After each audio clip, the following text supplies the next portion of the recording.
Price में वो surge inflation जब चुनाव पास हो, क्योंकि आप लोग नहीं समझेंगे ये चीज, आप ही के बनाए हो। पहले बोलेंगे स्टैचू लगाते हैं, गुजरात में स्टैचू बनाते हैं करोड़ों रुपए खर्च करके, राइट, करोड़ों रुपए खर्च करके स्टैचू बनाए। अरे फिर इसी ऑडियंस को वो स्टैचू देखने जाना है, फिर पहले आपके टैक्स पे से स्टैचू बनता है, फिर आप स्टैचू को देखने जाते हैं, फिर टिकट देते हैं। है कोई मूर्ख आपसे ज्यादा, हमसे ज्यादा? तो हमने अभी नहीं समझेंगे तो कब समझेंगे? ये प्रचार तो सोशल मीडिया के माध्यम से आप लोगों को करना पड़ेगा ना, या आप लोग भी गोदी मीडिया वाला काम करोगे?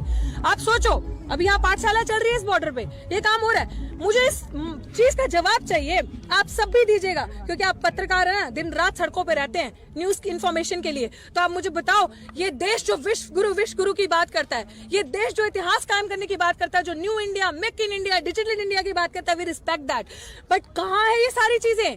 ये इस देश का प्रधानमंत्री जो अपने आप को विश्व गुरु का प्रधानमंत्री जो कहता है कि मैं ही सब कुछ हूँ, मैं ही हुक्मरान हूँ, जिसका 56 इंच का चीन सीना है, जिसके पास इतना पैसा है और इतना दिमाग है कि अपनी फोटो वो मंगल ग्रह पे, मार्स पे भेज सकता है अलॉन्ग विद भगवत गीता, उसी के देश में आप हालात देखिए कि मैनुअल स्कैवेंजर आज भी मैला जो नालियों में उतरता है वो अपने हाथों से गंदगी साफ करता है। आज भी शिक्षा नहीं है, रोटी नहीं है, रोजगार खाने को नहीं है। आज भी अगर आप देखेंगे लोग सड़कों पे सो रहे हैं, छत नहीं है। तो वो कैसा विश्व गुरु हुआ जब आप इतने महंगे महंगे कपड़े पहन के निकल सकते थे, बड़ी बड़ी गाड़ियों में बैठ सकते हैं, जिस जगहों पे आप बैठते हैं, जिस जनता का वोट लेकर, उस जगहों पे वही जनता कभी नहीं जा सकती। और धरती तो छोड़िए, यहाँ इस देश में और इस धरती का भला क्या करना था? अपनी तस्वीरें, पब्लिसिटी आप मार्च तक वहां पे कर रहे हैं, जाकर वहां आप पैसा वेस्ट कर रहे हैं। इस ग्रह में तो लोग खुश नहीं है, इस प्लेनेट में लोग प्रताड़ित है। वहां किसकी जिंदगी आप ठीक कर रहे हैं? वहां भी अपनी शक्ल दिखा के किसका इतिहास बदलने जा रहे हैं आप?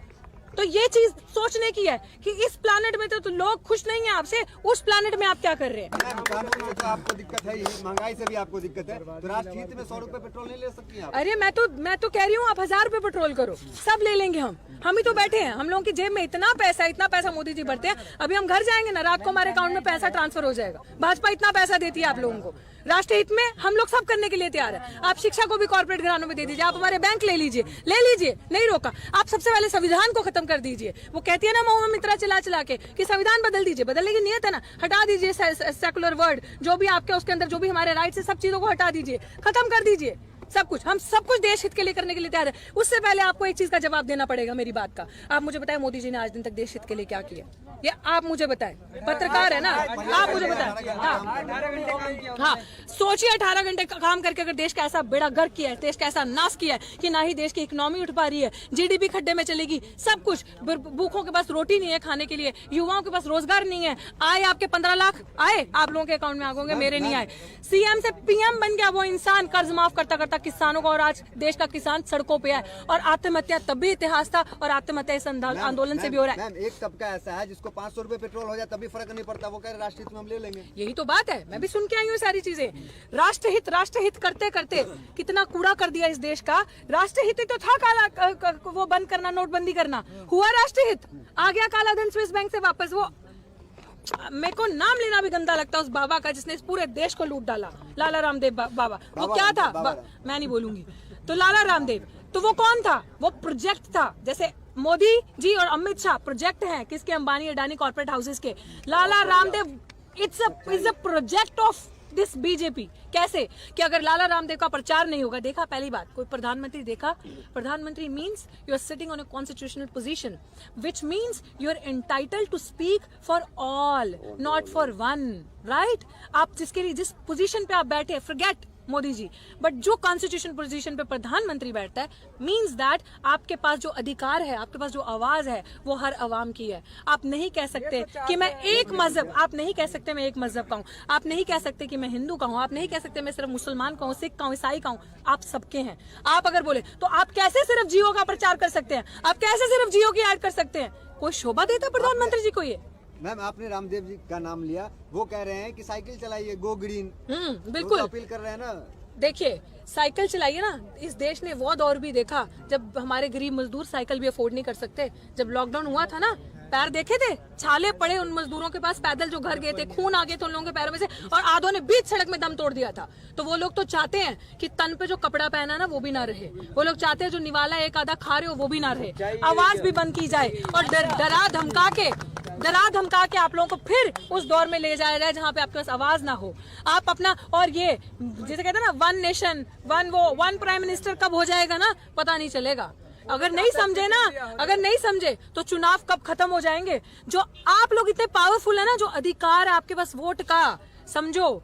जो संविधान के लिए बोलते हो ना आप लोग, कुछ होंगे हम में से ही जो संविधान के लिए कुछ कुछ बोल देते होंगे, जो बाबा अम्बेडकर के लिए कुछ कुछ बोल देते होंगे, जो ये समझ नहीं पाते होंगे। जरा सोच के देखो, जो डॉक्टर अम्बेडकर ने आप लोगों को दिया है ना, उस वोट का अधिकार समझो। 1 वोट 1 वैल्यू। किसी भी सरकार का तख्ता पलट आप ऐसे कर सकते हैं, अपने अधिकार को समझो।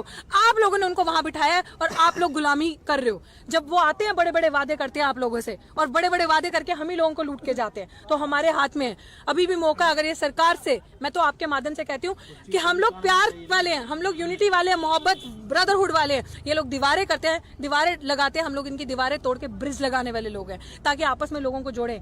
अभी भी मुझे यही बार बार लगता है कि लोग, हो सकता है इतना बड़ा जो प्रधानमंत्री 56 इंच का सीना लेके घूमता, हो सकता है उसके दिल में कहीं तो हृदय हो, मतलब हृदय में, सीने में दिल हो, कहीं तो वो इमोशन हो, जो इमोशन होते हैं, जो संसद में वो ड्रामा करके रोते हैं, कहीं तो वो सच्चाई, जो हमारे एक्टर हैं, सच्चे आंसू रोए और इस बिल को रिपील करें। और ये जो किसान, जो जिन्होंने ठंड देखी, अब गर्मी सर पे आ चुकी है, पानी की तंगी है, बहुत सारी चीजें, सड़े फ्लाईओवर पे बैठे हैं, कोई मकान थोड़ी है पक्के।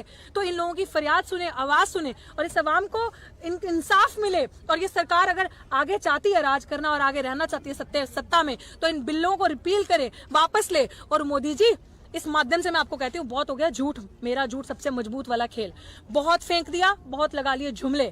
बार बार कहते हैं ना एमएसपी था, है, रहेगा, है हिम्मत तो 2 लिखकर जनता आपसे एक सवाल नहीं करेगी, बनाइए उस चीज को कानून, 2 लाइनें लिख दीजिए, हम खुश हो जाएंगे। संसद में तो कह ही रहे हैं, संसद में तो बहुत कुछ कहा था, संसद में कहते संसद में इतनी चीजें कही, अभी तक हुआ और एक जुमला नहीं छोड़ा है। उनके लिए बहुत आसान है। जिस संसद में वो ये कह के आए ना, संसद के बाहर ही वो चील कौवा वाली जो मीडिया बैठेगी ना, कब आप जो यहाँ से सच दिखाएंगे वहां तक पहुंचता, कब वो झूठ बन के आपकी नजरों के सामने आएगा, आपको पता नहीं चलेगा। जिस देश में, याद रखिएगा, जिस देश में priority should be of job creations, priority job creation होनी चाहिए, priority health, women education, women empowerment, priority होनी चाहिए वुमेन की सेफ्टी, उस देश में आप पैरेलली राम मंदिर के लिए चंदा इकट्ठा कर रहे हैं। ये है इस देश का हाल। हमें कोई दिक्कत नहीं है आपकी आस्था से, आपके किसी भी चीज से दिक्कत नहीं है। आपकी आस्था है, आपका रिलीजियस फ्रीडम जो है वो आपका कॉन्स्टिट्यूशनल अधिकार है। लेकिन क्या आपका आज किसान जो दिल्ली की सड़कों पे बैठे हैं इतने महीने से, ये प्रायोरिटी नहीं होनी चाहिए आपकी? तो चंदा जी भी नहीं है आप। सरकार की नाक में नकेल डालनी है, लेकिन लग ऐसा रहा है कि किसानों के उन्होंने नाल लगा दिए। अरे जी हाँ, बैरिकेटिंग, अजी हाँ, बैरिकेटिंग रोक क्यों नहीं लिया, कर क्यों, कुछ उखाड़ क्यों नहीं लिया? किसानों से जीतना आसान है क्या? मतलब किसान, आप कह रहे हो कि नकेल डालने आए हैं, ये आंदोलन इतिहास है अपने आप में। इट्स नॉट, मान लीजिए आज जीत नहीं है, कल नहीं है, परसों निश्चित है। NCR करंट न्यूज़ को सब्सक्राइब करें और नोटिफिकेशन सबसे पहले पाने के लिए दबाएं बेल आइकॉन।